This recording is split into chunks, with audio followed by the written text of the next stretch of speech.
पहलगाममधील हल्ला झालेल्या घटनास्थळावर TV9चा ग्राउंड रिपोर्ट। बैसरण खोऱ्यामध्ये सध्या शुकशुकाट। याच ठिकाणी अतिरेक्यांचा पर्यटकांवर गोळीबार। 26 जणांचा झाला होता मृत्यू।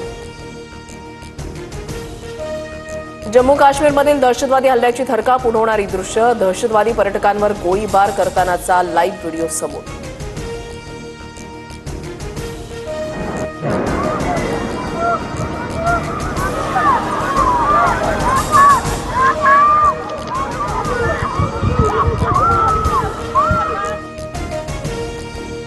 दहशतवाद्यांना मातीत गाडण्याची वेळ आली।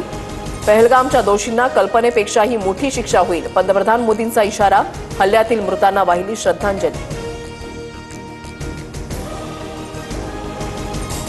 पहलगाम दहशतवादी हल्ल्यामध्ये मृत्युमुखी पडलेल्या पुण्यातील संतोष जगदाळे आणि कौस्तुभ गणमोटेंवर अंत्यसंस्कार।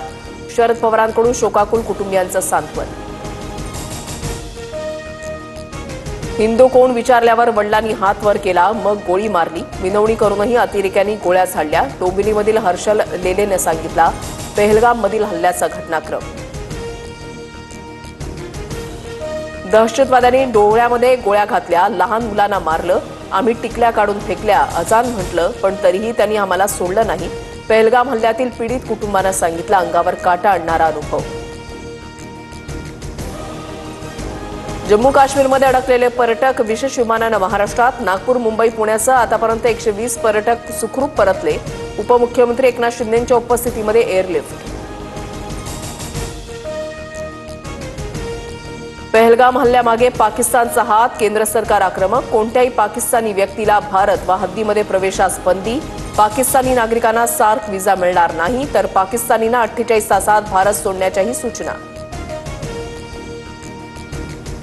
भारतीय नौदलाकडून अरबी समुद्रात क्षेपणास्त्राची चाचणी। INS सुरत युद्धनौकेवरून क्षेपणास्त्राची चाचणी। पहलगाममधील हल्ल्यानंतर पाकिस्तानला थेट इशारा।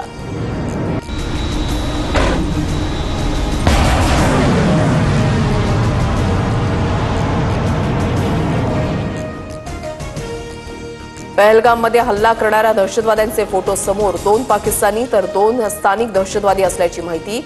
तर पहलगाममधील हल्ल्याशी आमचा संबंध नाही, पाकिस्ताननं दहशतवादी कारवाईचा आरोप फेटाळला।